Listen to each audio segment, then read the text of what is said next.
Welcome to Talking Sense. I've got Alec Darrell here. He's been working with us in our Conway office, and we're going to break down 3 money metrics that you need to know about, how to track them, what they are, and why they matter to you. And I know we're using a little bit of jargon here calling it money metrics, but just think of it this way, things that you can measure to determine where you're at on your financial journey. Because our goal for everybody we're talking to is financial independence. That could look a little different for you than it does for me.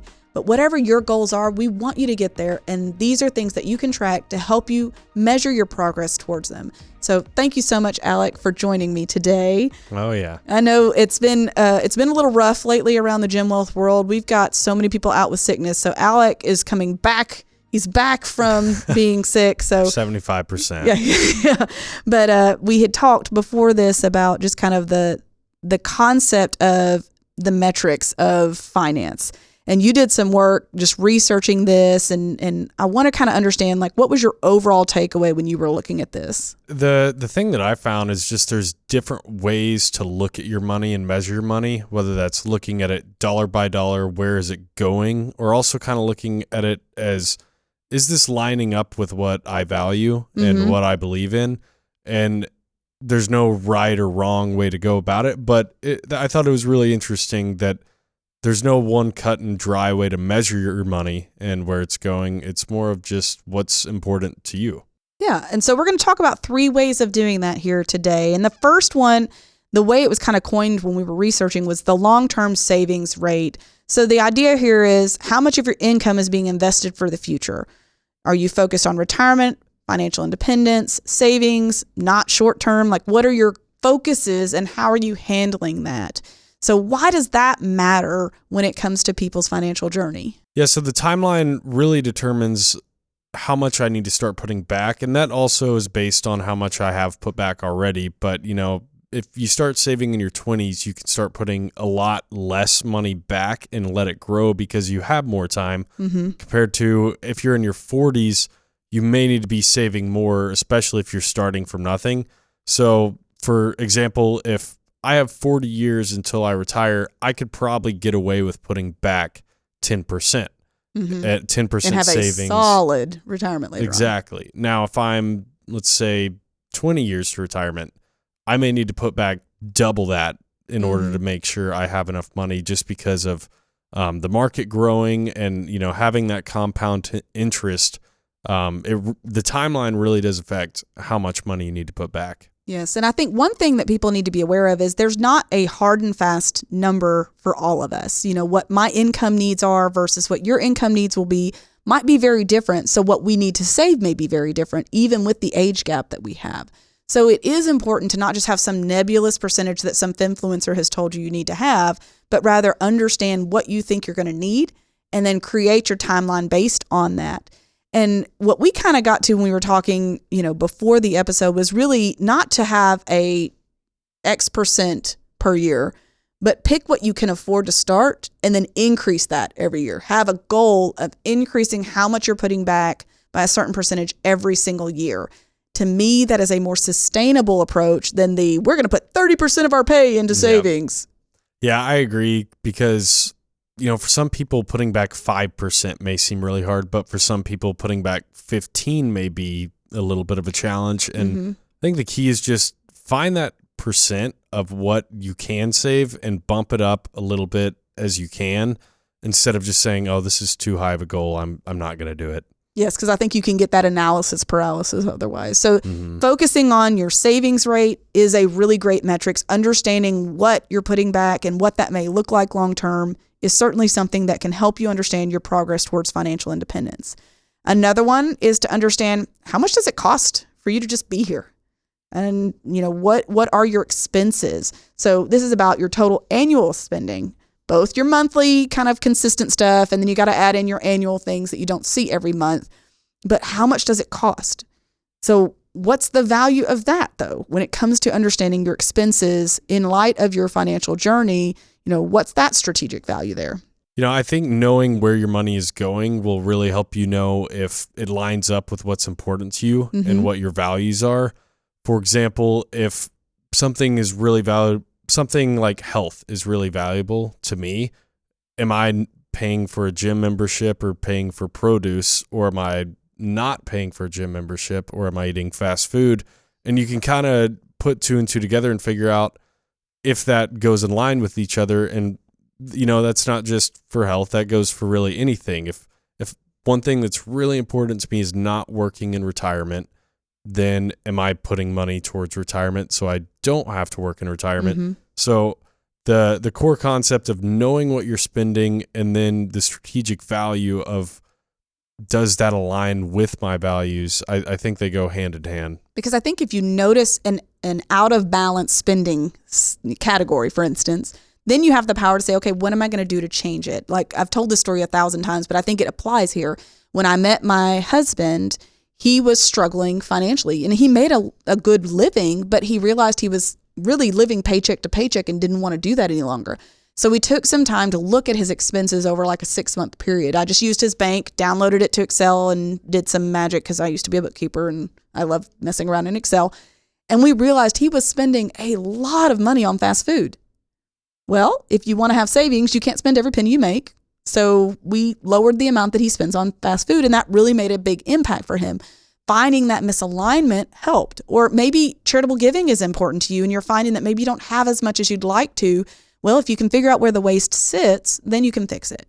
So the best way to do that, though, is to use, your bank will allow you to download transactions. As a matter of fact, some banks will allow you to categorize on their website, and then you can pull reports. Credit cards offer the same.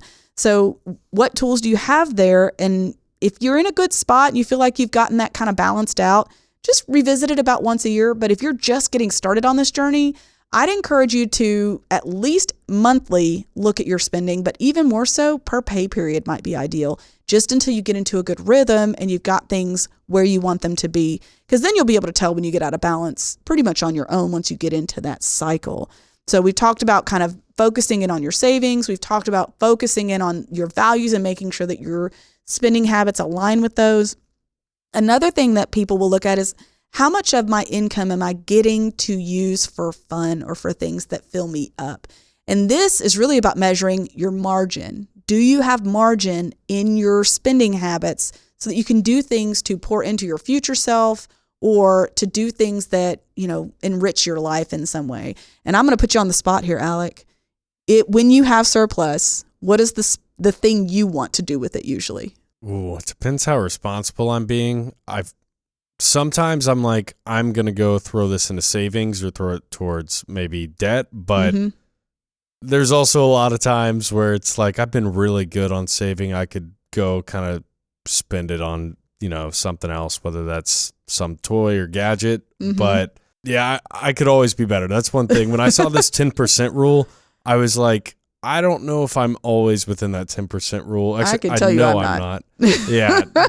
Because for those that aren't aware of what we've got on our page here, one of the concepts was to do 10% of your salary is allocated to things that enrich your life. And, that could be covered on things like charitable giving, if that's important to you. That could be education or family trips, things like that. So maybe I'm closer. But when we both looked at that, we were like, oh, 10%? Feels low. That feels like a lot of money to me. You said it feels low. I was on the opposite end and didn't realize it. I'm like, woo, that could be a lot out of my budget. I give God 10%, but I don't know that I give 10% to that. But yeah, I always think of our co-owner, Janet. She told the story about when her and Steve were young and how once a month they would go eat out, and that was like their date night. And then just about every other dollar they made was going towards a goal.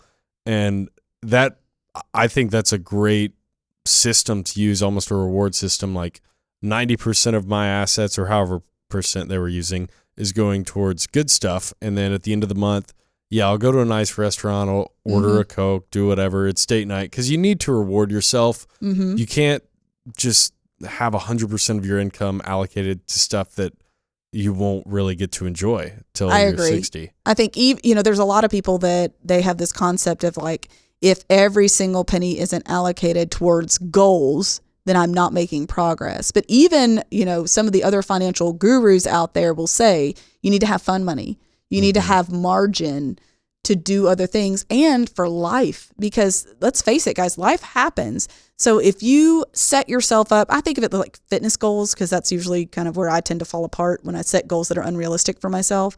If I say, okay, I'm going to work out for an hour and a half every single day, I don't have an hour and a half in every single day to work out.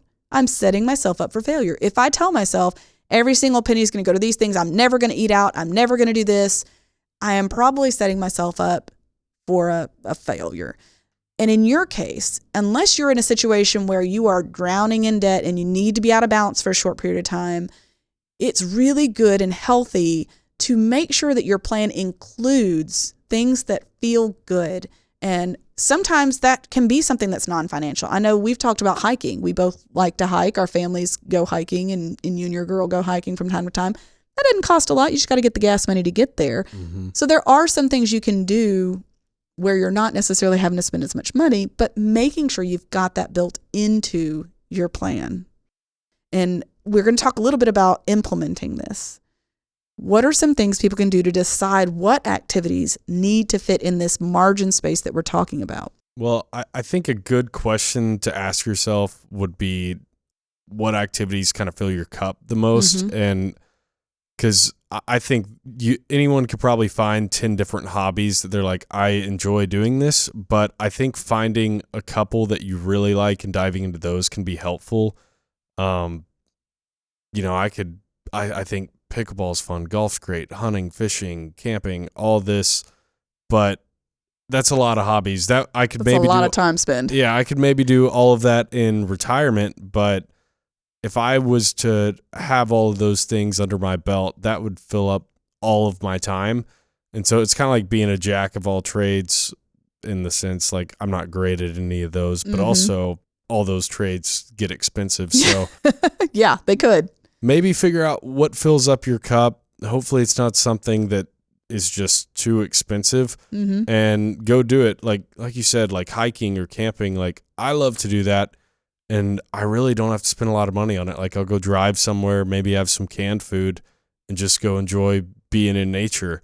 Mm-hmm. And I think that's a really good example, but there's a ton of other things you can do out there. And I think too, finding new things, if the things that you enjoy are not realistic for you right now, try some new things, explore some new options, and really think about, like you said, what fills your cup. That's a really good way to put it. For me, there's some friends that I have that, like, just being around them, I walk away refreshed.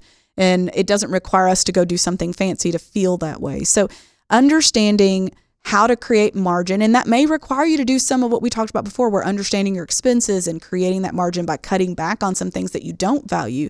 But make sure that you're including that, because that will help you get to financial independence. It may not feel like going camping will help you get to financial independence, but learning to prioritize different things and getting things in the right balance does ultimately help you stay the course. And staying the course ultimately is what gets you there. It's not about, ramen noodles and peanut butter and jelly sandwiches for 20 years. It's about finding balance. And that is the key, in our opinion, to financial independence. So that's going to be, we got to give our last 2 cents. We're going to have to finish up, but I'd love for you to go first, Alec, and then I'll finish this up.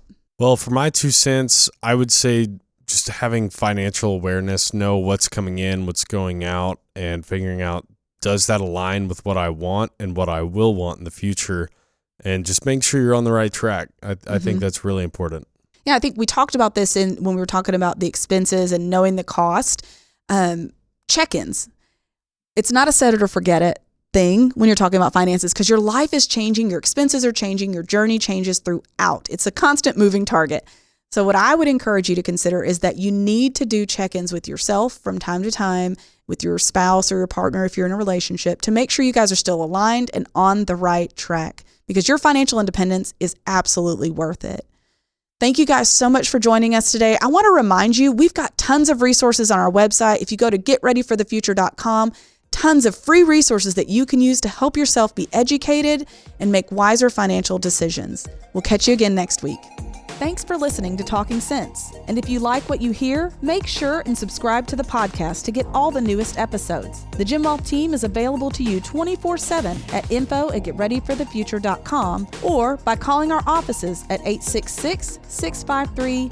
PLAN. That's 866-653-7526. And while we like to have fun here, we're also financial advisors, and that means disclosures. You should personally consult a financial advisor before making any investment, and no strategy can assure success. Securities offered through LPL Financial, member FINRA SIPC. Investment advice offered through Independent Advisor Alliance. Independent Advisor Alliance and Gemwell Financial Advisors are separate entities from LPL Financial.